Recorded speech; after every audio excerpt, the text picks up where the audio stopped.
one principle is that you have to be referable. If you want people to talk about you to others, you have to earn that right. You have to be remarkable, which means worthy of remark. That's a principle. Protect their relationship. So you may want to get introduced. That's your principle, but your client or your center of influence wants to protect his or her relationship. And so we have to find out where those two principles can meet. So I always work on the level of principles, and then I get strategic and then very tactical. My last book, The Language of Referrals, is all about the exact words to say, what to say.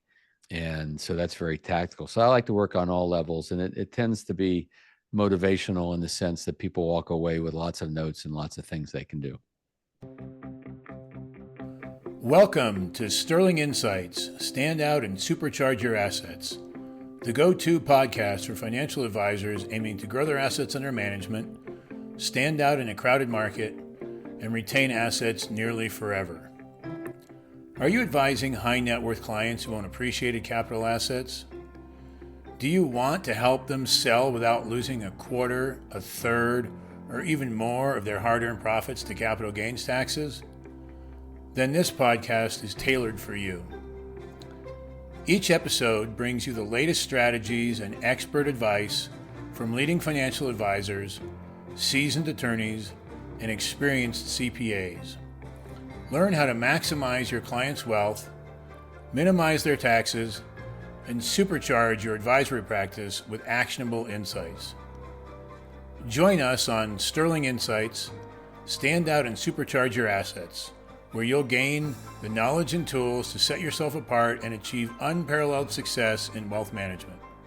Subscribe now and empower your practice for a brighter, more prosperous future.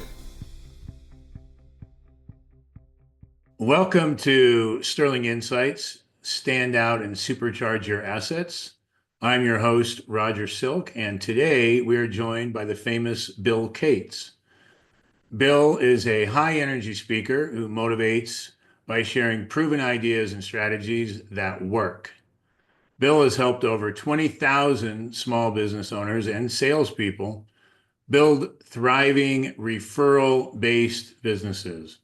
Bill has also worked with large companies to help them increase sales and eliminate hundreds of thousands or more in marketing expenses. Bill is the author of 3 popular books on referrals, and he's the president of Referral Coach International and the founder of Referral Coach Academy. Thank you so much for joining us today. Hey, my pleasure. Thank you so much.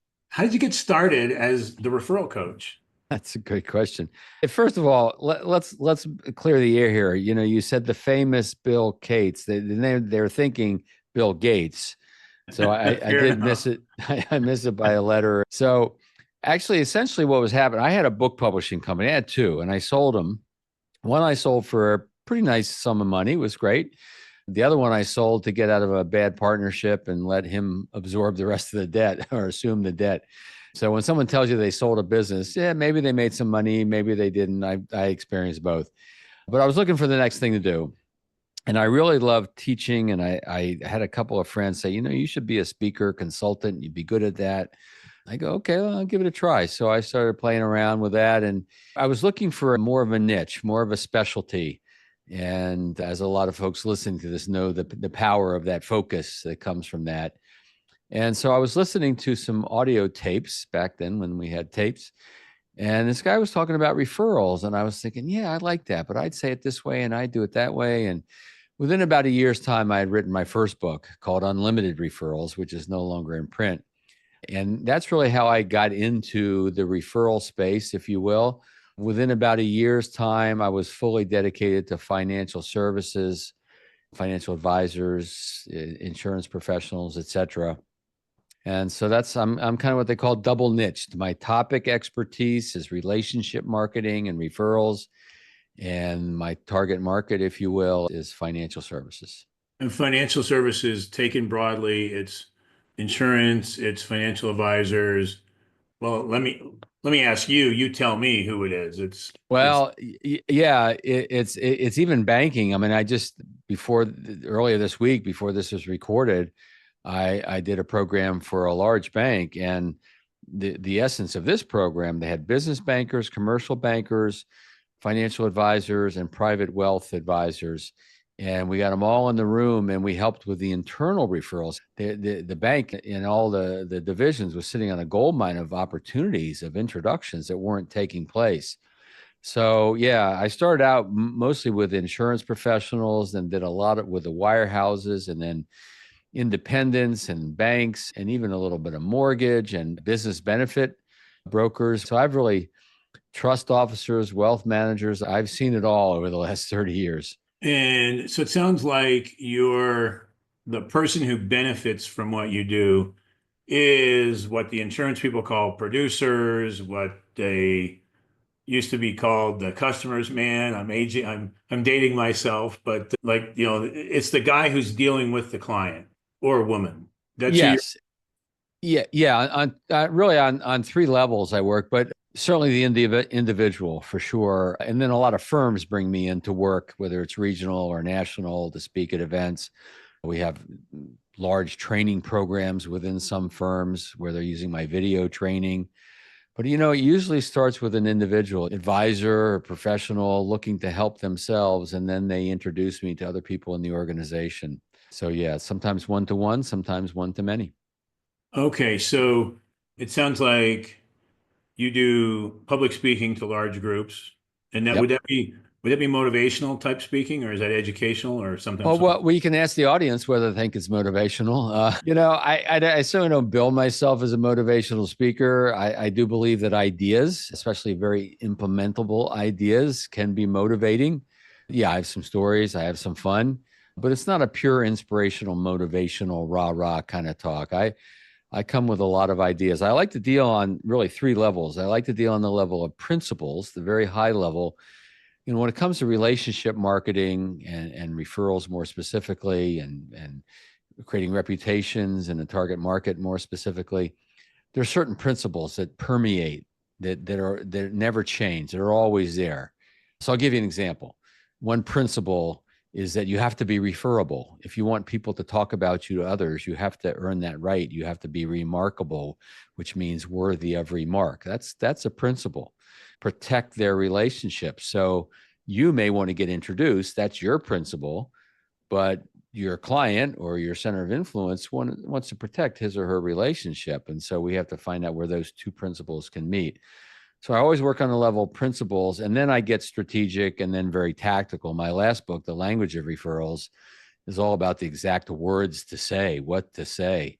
And so that's very tactical. So I like to work on all levels, and it tends to be motivational in the sense that people walk away with lots of notes and lots of things they can do.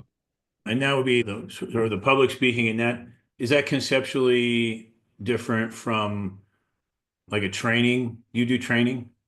Yeah, I suppose so. Usually a main stage, main platform, general session, keynote, a lot of different words to say almost the same thing, will be somewhat interactive, but certainly not like a workshop or a training. Right. Depending on the amount of time I have, I'm definitely going to get people engaged with each other and with me. But a workshop or a training is going to be different because there's a little bit of practice involved. If you want to actually learn a new skill, if you will, then you just can't get it intellectually. You have to do it. So there's some doing involved. And I have everything on video, which is my Kate's Academy for Relationship Marketing. So a lot of the work I do with individuals, coaching individuals, as well as the firms, the video program comes into play. So a lot of times they'll go through the videos, and then we'll coach and we'll work.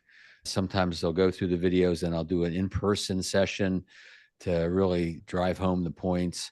So it's a mixture, usually a virtual, in-person, and video, depending on what we're trying to accomplish. I have people that come to me and say, well, Bill, we need to get more referrals. We're sitting on a gold mine of opportunity. Our net promoter scores are great. I go, great. We'd love you to do a virtual presentation or do a general session. I go, great. That's good. Now that'll expose people to ideas, and we'll definitely move the needle for some people. We will have anecdotal evidence that we've produced some results. But tell me, are you looking for more of a culture change where this permeates throughout the culture? And they'll usually say, yeah, tell me more about that. And that's what will often lead to a larger engagement, but it can start with a speech, certainly. What if someone's listening to this and wondering if there's a fit? What is one, or if you have several, ideal clients look like, so that if somebody's listening, they can listen to you and say, oh, this is, and then they'll know, oh, that's sort of like me, or that's not so much like me. Well, sure. A financial professional in a growth mode, it would be obvious. And their growth mode could be just for themselves. It could be for a larger team. So some people bring me in to work with them, but also maybe junior advisors or other people they're hoping to create opportunities. Sometimes the rainmaker is tired of being the rainmaker and they need other people to start the drizzle going. And so really anyone in a growth mode. And also because I talk about relationship marketing, it's someone who understands the power and the value of the relationship side of this. I can get into the digital side. I've been involved with marketing for a long time, and I know all the principles, and I help with that side a little bit. But the emphasis is going to be on the introductions, the gold mine that people are usually sitting on there, forming relationships with centers of influence, anything more relationship oriented. So someone has an inclination towards that is someone I can usually help. And we know that in financial services, how do most people want to meet their advisor or planner? Well, it's through an introduction from someone they already trust. So it's people who want to build a business based on how people want to meet them. And it's usually not so much the volume play, it's more quality. I mean, we want more, but we want more of the right folks. I use the term right fit client. So someone who's looking for that as well. So something that I hear from financial advisors, particularly, is that they might know a lot of, call them COIs, but that they don't get referrals from those COIs. Right. And I assume that's something that comes up very frequently for you, and that you have tools to address. Oh yeah, without question. So let's go to that principle is you have to be referable. That's quite often the missing component in that the advisor hasn't done what he or she needs to do to get to that level of trust where that COI is willing. So you have to be referable. They also have to know how to recognize someone who's a good fit for you and what's going on in their life, money in motion, life events, et cetera, that might make them a candidate for seeking advisory services. And then you also have to make sure you talk about the connection. What does that connection look like? And that's where it falls apart sometimes. They have accountants or attorneys. They'll give 3 names and numbers out, or they'll say, maybe you should talk to this person, but there's no connection made. And because of that, the relationship doesn't work. So yeah, it's finding the right folks who are open to this. So that's kind of the numbers game. But then it's building the relationship where it becomes very fruitful and very productive.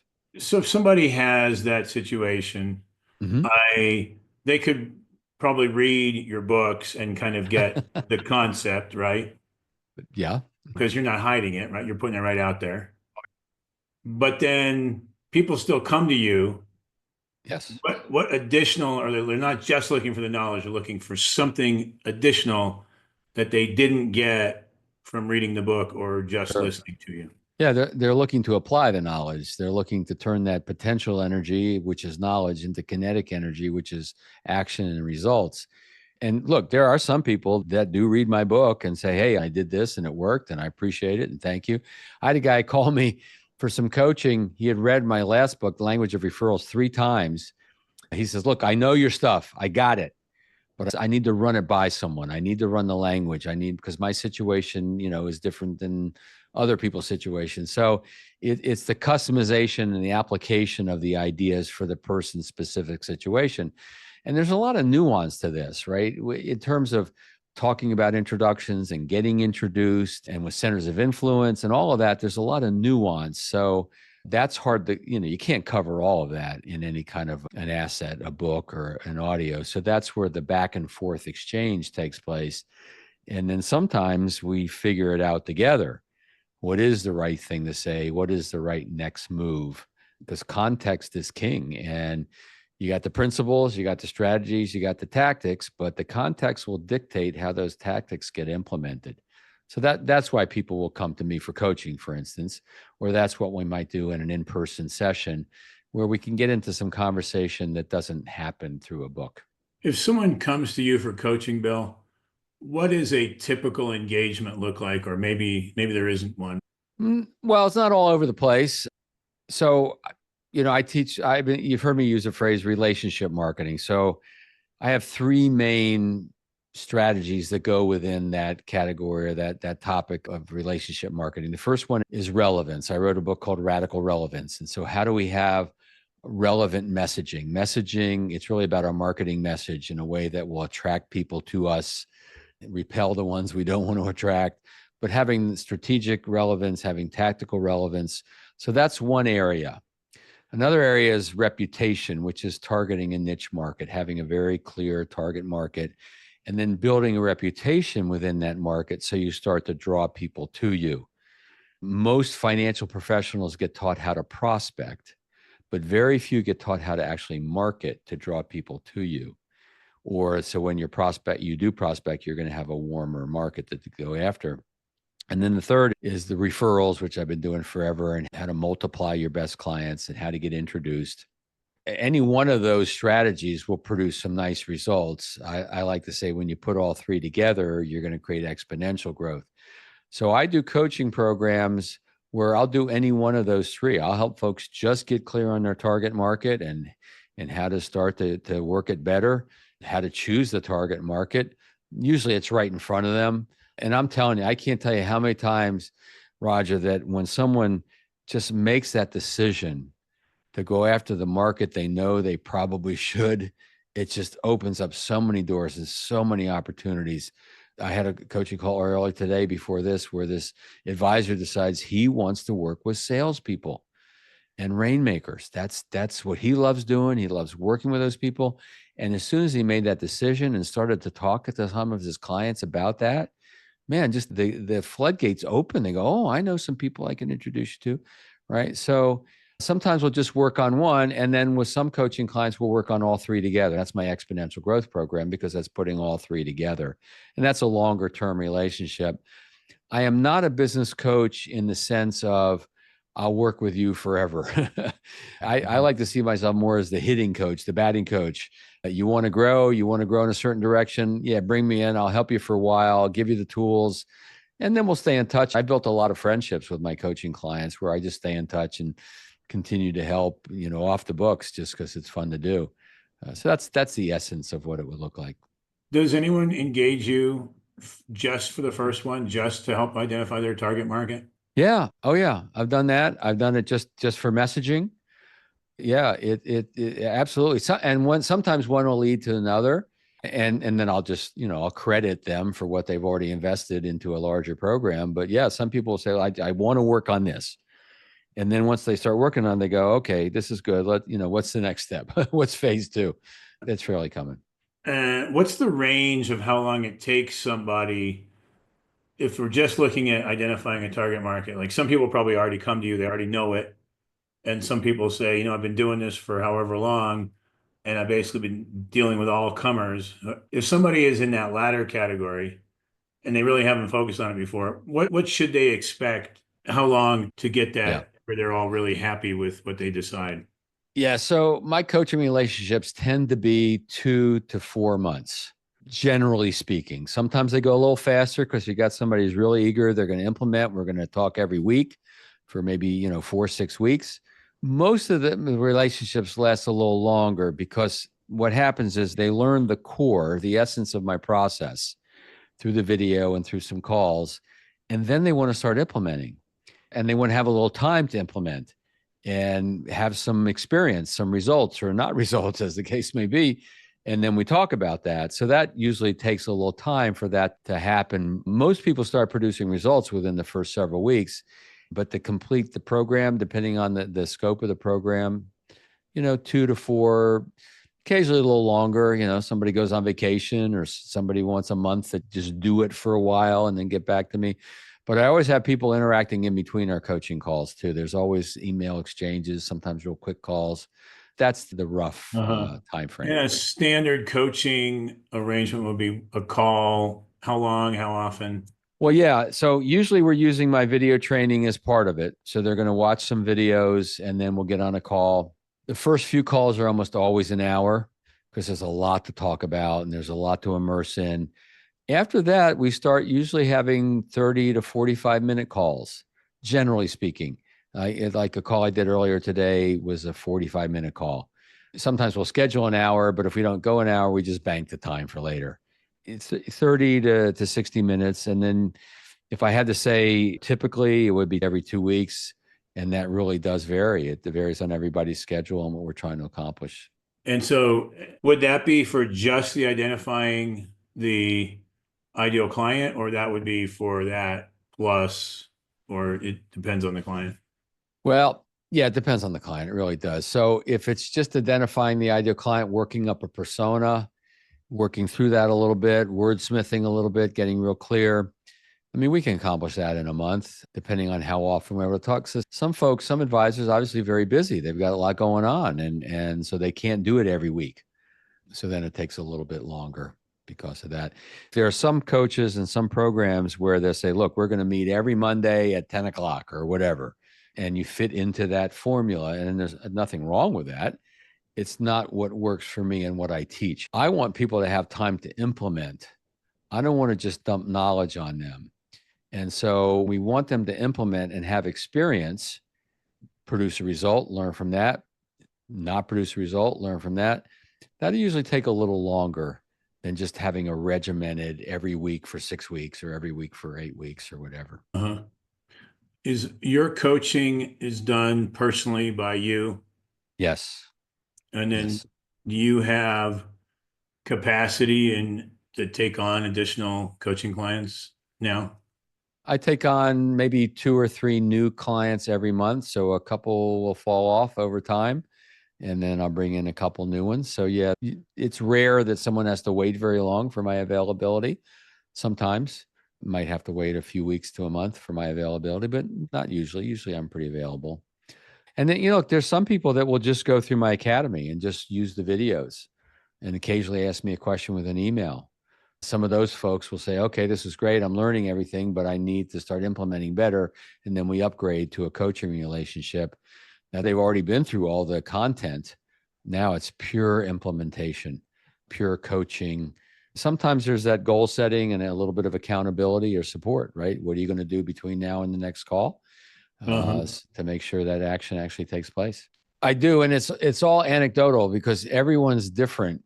Like I said, most people start to see results within the first couple of weeks. I'll give you an example, though, of something that just happened. I did an in-person session for a small group, small RIA. So first of all, we have this thing scheduled, right? And so one of the guys, his name is Andy, had a client on the phone that morning before our session, said, yeah, this afternoon we're going to this training. This guy's going to teach us how to get more referrals. And the client says, oh, I want to introduce you to my sister. Referrals. Yeah, I can teach, So it's like just entering the word referrals into the conversation turned into a new client. And I just learned he secured a new client in about a week's time. But then I got a call yesterday. I was in the airport from the head of that RIA, the founder of that RIA, said, Bill, I was in a meeting with a client, a retired admiral, and I had 2 of my associates with me, and I used your language almost verbatim. You would have been proud of me.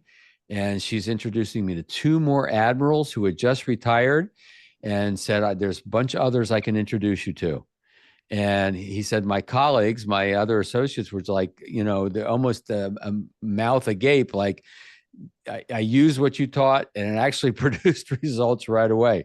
So with one of my coaching clients the other day, I said, all right, his name is John. I said, John, look, you get it, you understand it, you know what to do. Now it's time to really start engaging here. Are you ready to start engaging? Because there are some specific things you need to start doing if you want to get an ROI from this relationship.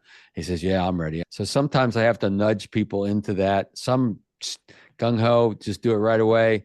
Some there's a little bit of hand holding and nudging. Because look, when people come to me, especially around the referral stuff, here's what I hear, Roger. I hear, I don't want to look like the creepy referral guy, cheesy referral guy, or sleazy referral guy. Those are the 3 that I hear. And so there's that reluctance to be appropriately proactive.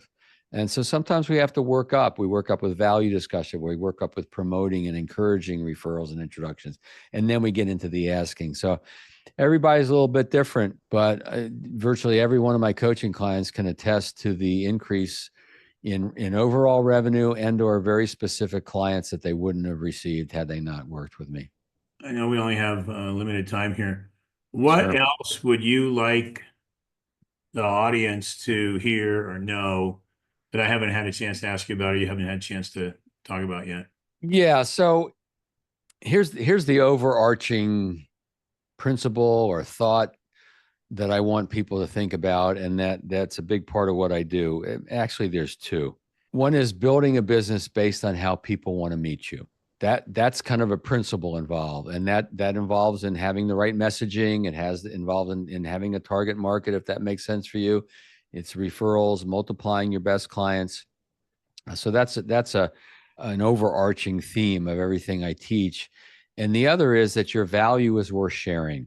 Truly understanding and believing that your value is worth sharing, because if you want to be proactive through introductions, if you want to be proactive through spreading a marketing message, you have to truly believe and embrace the fact that your value is worth sharing. And there are some folks that I think aren't quite sure about that because they haven't fully articulated it. And so that's a big aha for a lot of people, believe it or not. I mean, I know some people listening go, yeah, my value is worth sharing. I know it is. And others, it's something we work on a little bit. So yeah, I mean, look, I have a guide called Exponential Growth Guide, exponentialgrowthguide.com. That's a good, entrance into my world and the 3 R's of relationship marketing. And, shoot me a message. I would love to talk. Well, you anticipated my next question. Sorry. I guess that's the marketer in me. I guess so, yeah. So I'm just going to ask you. So in Yep. case somebody wasn't paying attention, then they want to know how to get a hold of you, Bill. What are Yeah. the best ways to get a hold of you? All right. Referralcoach.com. Now, here's a great place. Referralcoach.com/resources. That's our resources page. A colleague of mine, Rory Vaden, has an expression that I love and I live by. He says, save your best for first.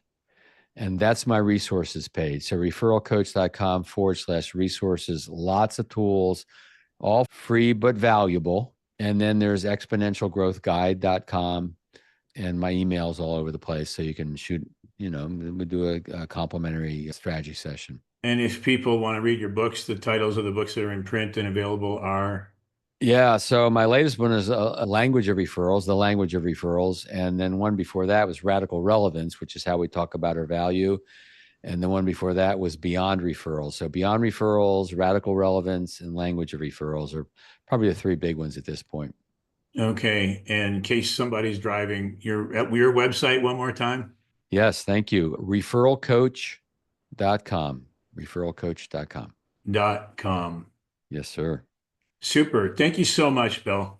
Hey, thank you. It's rare that I get a chance to, talk about what I do in this way. So I appreciate the opportunity, Roger. Thank you. It's my pleasure. Thank you. Thank you for listening to another episode of Sterling Insights, Stand Out and Supercharge Your Assets, where we provide the info you need from successful leading financial advisors, lawyers, and CPAs. Your hosts, Roger and Catherine Silk, invite you to learn more about Sterling Foundation Management by visiting sterlingfoundations.com.